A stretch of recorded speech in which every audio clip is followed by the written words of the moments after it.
Hello students, this is Karthike, Faculty of Commerce from Karthike Gurukul channel. It's just an introduction video. Karthike Gurukul is an academic institution which is situated in Varanasi. आज का ये video हमारा 12th commerce वालों के लिए, 12th commerce के students के लिए है. सब्जेक्ट है हमारा अकाउंटेंसी. पहले डिस्कस करेंगे कि अकाउंटेंसी में कौन कौन सा सिलेबस है, कितना सिलेबस है जो कि हमको पढ़ना है पूरे साल में. ये रहा सिलेबस आपका. अकाउंटेंसी में 3 पार्ट्स में पूरे बुक को डिवाइड किया गया है. First is partnership and NPO, second is company account and third is financial statement analysis. पहली जो बुक है हमारी वो है पार्टनरशिप फर्म और NPO. NPO means not for profit organization. Partnership firm and not for profit organization, ये दोनों books एक में मर्ज है according to NCERT. Different writers की बात करेंगे तो राइटर्स जैसे जैसे चेंज होते जाएंगे. किसी ने पार्टनरशिप को एक सेपरेट बुक रख के एनपीओ और कंपनी अकाउंट को मर्ज कर दिया है. किसी ने पार्टनरशिप और एनपीओ को एक साथ रख के कंपनी अकाउंट को सेपरेट कर दिया. थर्ड में फाइनेंशियल स्टेटमेंट एनालिसिस है. ये सेपरेट बुक है पार्ट बी के नाम से. यहाँ पर बात कर रहे हैं हम लोग ये 3 बुक्स की. तो 2 बुक्स जिसमें फर्स्ट और सेकंड हमारी चलती है, ये हमारी पार्ट ए के नाम से चलती है. पार्ट ए में वॉल्यूम 1 वॉल्यूम 2 के नाम से. देन थर्ड बुक जो होती है वो हमारी पार्ट बी होती है. बहुत सारे स्कूल्स में पार्ट बी का दूसरा ऑप्शन भी होता है कंप्यूटराइज्ड अकाउंट. मतलब आप फाइनेंशियल स्टेटमेंट एनालिसिस चाहो या फिर कंप्यूटराइज्ड अकाउंटिंग चाहो, दोनों में से जो आप चूज़ करना चाहो चूज़ कर सकते हो. मोस्ट ऑफ द स्कूल्स में फाइनेंशियल स्टेटमेंट एनालिसिस चलता है, बहुत ज़्यादा स्कूल फॉलो करते हैं. तो ये 3 बुक्स में आपको पूरा सिलेबस कवर किया जाता है. मार्क्स को देखते हैं कैसे मार्क्स क्लासीफाई किए गए. तो पार्टनरशिप फॉर्म्स को हम लोग ने 35 बोर्ड में 35 मार्क्स में क्लासीफाई किया हुआ है. एनपीओ 10 मार्क्स का है, कंपनी अकाउंट 15 मार्क्स का है और फाइनेंशियल स्टेटमेंट एनालिसिस 20 मार्क्स का है. चैप्टर्स को देखें तो अकॉर्डिंग टू सीबीएसई एनसीईआरटी ये पार्टनरशिप फॉर्म है. पार्टनरशिप फॉर्म को 5 चैप्टर्स प्लस एनपीओ एक सेपरेट चैप्टर है 6वां. Then company account with 3 chapters और फाइनेंशियल स्टेटमेंट एनालिसिस में 6 चैप्टर्स क्लासीफाई किए गए. इतने चैप्टर्स हैं जो आपको पूरे साल भर में कंप्लीट करने होते हैं. पार्टनरशिप फॉर्म 35 मार्क्स की है. सबसे इंपॉर्टेंट पोर्शन होता है पार्टनरशिप. 35 मार्क्स बोर्ड में बहुत वैल्यू रखते हैं. पार्टनरशिप फॉर्म को ही हम लोग उठाएंगे, स्टार्ट करेंगे. तो एक छोटा सा इंट्रोडक्शन लेते हैं पार्टनरशिप का कि पार्टनरशिप में हमको कौन कौन से चैप्टर्स हैं जो पढ़ने हैं. तो ये रहा पार्टनरशिप फॉर्म और उसके चैप्टर्स का नाम. टोटल 5 चैप्टर्स ऐसे हैं जो पार्टनरशिप फॉर्म में हमको पढ़ने होते हैं. पहला है फंडामेंटल ऑफ पार्टनरशिप फॉर्म, दूसरा है change in profit sharing ratio, तीसरा है एडमिशन ऑफ पार्टनर, चौथा है retirement and death of partner और 5वां है डिसोल्यूशन ऑफ पार्टनरशिप फॉर्म. पहला चैप्टर है fundamental of partnership form. Fundamental of partnership form में पार्टनरशिप की जो बेसिक इन्फॉर्मेशन होती है, बेसिक रिक्वायरमेंट्स होती है, rules and regulations, formalities, process की पार्टनरशिप कैसे होनी है, उसकी क्या डेफिनेशन है, क्या उसका प्रोसेस होना चाहिए, ये सारी इन्फॉर्मेशन आपको पार्टनरशिप फंडामेंटल में पढ़ने होते हैं. मतलब वो सारी चीज़ें जो कि एक पार्टनरशिप करने के लिए रिक्वायर होती हैं, वो सारी चीज़ों की स्टडी आपको फर्स्ट चैप्टर में फंडामेंटल ऑफ पार्टनरशिप में करना है. सेकंड है आपका change in profit sharing ratio. इस चैप्टर को समझने से पहले हमको ये पता होना चाहिए कि प्रॉफिट शेयरिंग रेशियो क्या होता है. तो प्रॉफिट शेयरिंग रेशियो वो रेशियो होता है जिस जगह पर 2 पार्टनर अपना प्रॉफिट या फिर लॉस डिस्ट्रीब्यूट करने के लिए एग्री करते हैं. जैसे मान लिया 2 पार्टनर हैं, राम और श्याम 2 पार्टनर हैं. अब इनको प्रॉफिट हुआ 20,000 का. अब ये 20,000 राम कितना लेगा और श्याम कितना लेगा, इसका डिस्ट्रीब्यूशन करने के लिए पहले प्री डिसाइडेड एक रेशियो डिसाइड करते हैं. उसी रेशियो में 20,000 डिस्ट्रीब्यूट होता है. कभी कभी ऐसा होता है, ऐसी सिचुएशन होती है जहाँ पे रेशियो फिक्स नहीं है.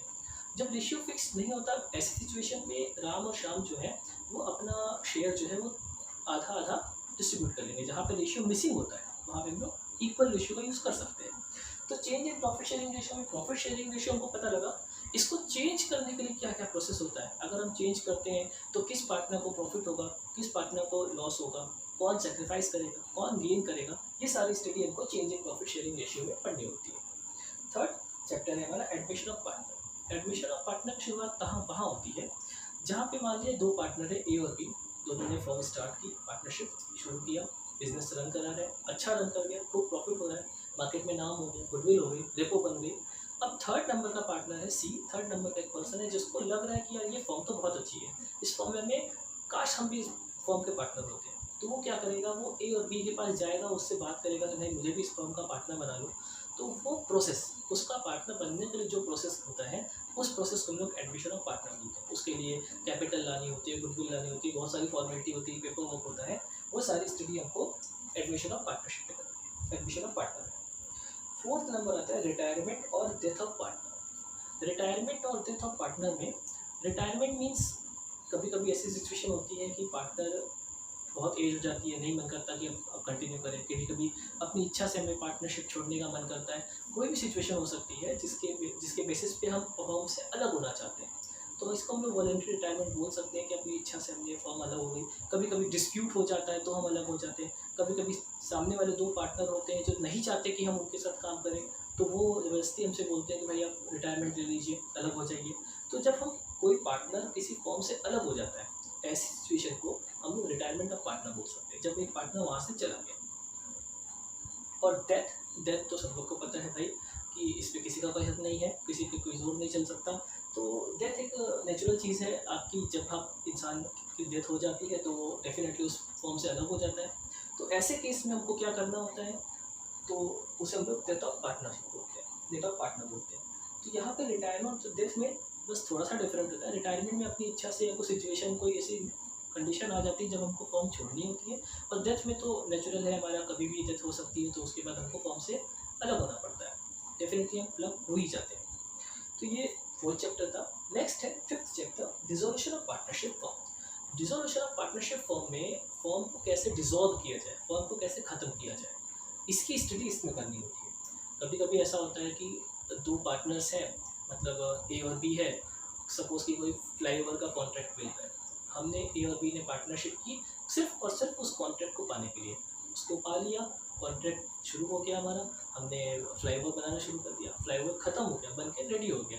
अब जब फ्लाईओवर बन के रेडी हो गया तो हमारा जो पार्टनरशिप का पर्पस था वो ख़त्म हो गया।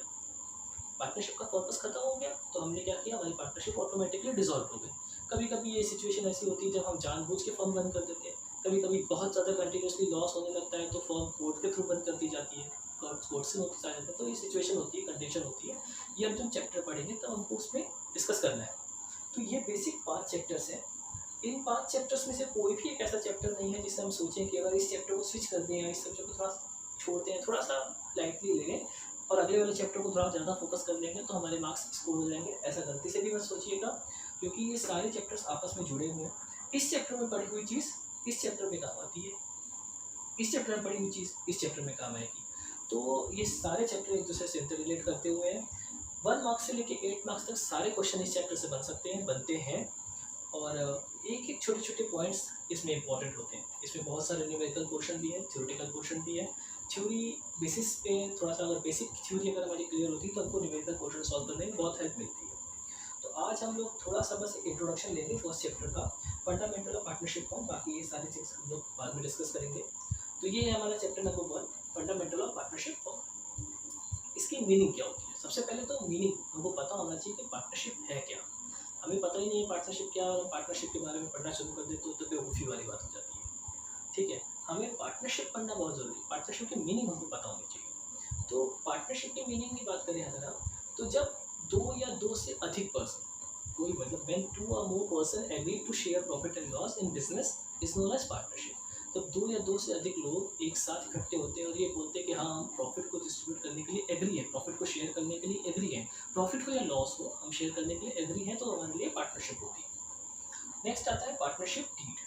पार्टनरशिप डीड क्या होती है? It is an written document which contain the terms and condition of agreement of partnership is known as partnership deed. Partnership deed एक तरह का एक वो डॉक्यूमेंट होता है जिसमें हम पार्टनरशिप से रिलेटेड जो भी टर्म्स एंड कंडीशन होती है, मतलब पार्टनरशिप का जो एग्रीमेंट है उस एग्रीमेंट में जो भी terms and condition, rules and regulations हैं, उन rules and regulations, terms and condition को उस डॉक्यूमेंट में रिटन फॉर्म में लिखकर रखते हैं अपने पास, वो हमारे लिए पार्टनरशिप डीड होती है। पार्टनरशिप डीड को ही हम लोग आर्टिकल्स ऑफ पार्टनरशिप बोलते हैं।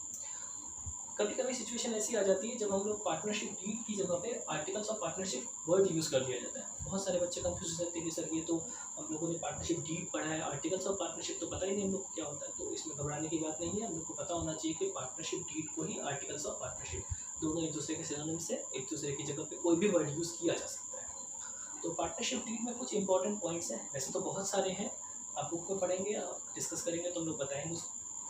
फिलहाल कुछ इंपॉर्टेंस है जो कि नॉर्मल बेसिक हम लोग को पता होने चाहिए। जैसे ये सारे पॉइंट्स हैं हमारे। फर्स्ट है name and address of firm, मतलब फर्म का नाम क्या है, आपकी फर्म जो भी आप स्टार्ट करें उसका नाम प्लस उसका एड्रेस। एड्रेस मीन्स जिस जगह पे वो लोकेटेड है विथ पिन कोड, आप पूरी डिटेल के साथ उस जगह को मेंशन करते हैं। सेकंड नंबर पे name and address of partner, जो भी पार्टनर्स हैं उन पार्टनर्स का नाम और उस पार्टनर्स का address, residential address. Then amount of capital, कौन सा पार्टनर कितनी अमाउंट ला रहा है एज अ कैपिटल, फॉर्म में पूंजी के तौर पे कितना पैसा ला रहा है, वो हमारे लिए इम्पोर्टेंट पार्ट होता है। क्योंकि कभी कभी क्या होता है कि कैपिटल के बेसिस पे ही हम डिसाइड कर पाते हैं कि फॉर्म में जो पार्टनर्स है उनका रेशियो क्या रखना चाहिए। उसके बाद जस्ट आता है प्रॉफिट शेयरिंग रेशियो, मतलब वो रेशियो जिस रेशियो में पार्टनर्स अपना प्रॉफिट या फिर लॉस डिस्ट्रीब्यूट करेंगे। नेक्स्ट आता है इंटरेस्ट ऑन कैपिटल और ड्राइंग, इंटरेस्ट ऑन ड्राइंग। कभी कभी इंटरेस्ट ऑन कैपिटल भी चार्ज करना होता है, हमें इंटरेस्ट ऑन ड्राइंग भी चार्ज करना होता है। इंटरेस्ट ऑन कैपिटल और ड्राइंग से पहले हमको ये पता होना चाहिए कि कैपिटल क्या होती है और ड्राइंग क्या होता है। तो कैपिटल वो अमाउंट जो हम बिजनेस में इंट्रोड्यूस करते हैं, बिजनेस स्टार्ट करने के लिए इंट्रोड्यूस करते हैं, और ड्राइंग वो अमाउंट होता है जो हम बिजनेस से विड्रॉ करते हैं पर्सनल यूज़ के लिए। तो इन दोनों पे ही इंटरेस्ट लगता है। जैसे हमको पता होना चाहिए कि इंटरेस्ट ऑन कैपिटल हमारी फर्म के लिए एक्सपेंस है और इंटरेस्ट ऑन ड्राइंग हमारी फर्म के लिए इनकम होती है। उसके बाद नेक्स्ट आता है सैलरी टू पार्टनर। कभी कभी क्या होता है कि पार्टनर खुद as a employ, as a manager अपनी फर्म में वर्क करने लगते हैं, तो as a worker, as a employ उन्हें सैलरी भी चाहिए होती है। तो वो सैलरी कितनी देनी है कि पहले से हमारे पास article of partnership means partnership deed पे डिसाइडेड होती है। Next goodwill. गुडविल वो अमाउंट होता है, गुडविल को हम लोग को पता होना चाहिए कि goodwill is an intangible asset. इसको अगर सिंपल वर्ड में समझाया जाए तो हम बोल सकते हैं कि एक तरह की रेपुटेशन होती है फर्म की रेपो होती है, नेम होता है, फेम होता है, जिसको हम लोग पैसे में मेज़र करते हैं। जिसको हम लोग पैसे में मेज़र करते हैं तो वो हमारे लिए गुडविल होती है। तो ये फर्म की बनती है, जितनी ज़्यादा फर्म की रेपो रहेगी उतनी ज़्यादा उसकी वैल्यू बढ़ती है गुडविल की। तो ये गुडविल के कैलकुलेशन के कौन कौन से मेथड होते हैं, किस मेथड से हम लोग गुडविल यूज़ कर सकते हैं, कैलकुलेट कर सकते हैं, ये सारी स्टडी हमको आगे पढ़नी है। ये सारी चीज़ें हमको पार्टनरशिप डीड में मेंशन, और भी सारी चीज़ें होती हैं जैसे कि और से रूल्स एंड रेगुलेशंस जो भी आपके फॉलो करने हैं पार्टनरशिप डीड में मेंशन होने चाहिए। तो ये एक छोटा सा बेसिक इन्फॉर्मेशन थी फंडामेंटल ऑफ पार्टनरशिप डीड। इसके बाद बहुत सारा टॉपिक है जिसमें हम लोग को न्यूमेरिकल पोर्शन पढ़ना है, जैसे calculation of interest on capital, calculation of interest on drawing, PL appropriation account, partner preparation of partners capital account on the basis of fixed capital and fluctuating capital, past adjustment entry, profit and loss, appropriation account, then हमारा guarantee of profit, ये सारी चीज़ें हमको इसमें पढ़नी होती है।